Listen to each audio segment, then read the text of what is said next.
Alright, I finally found the reverse light switch, or backup light switch, whatever you call it. Every book I've looked at has been wrong, or different I should say, not wrong. It's that connector there, see the one I've got open? And screws into the transmission up there with those red wires.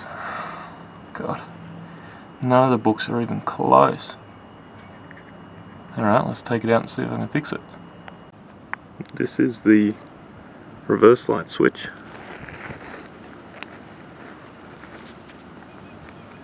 Just thinking maybe it might be dirty.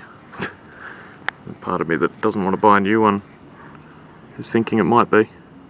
Might just put some carby cleaner or something through it and, I don't know, hope it makes a difference. So, I thought I could maybe fix this. I've just been turning it to try and kind of rough up the contacts.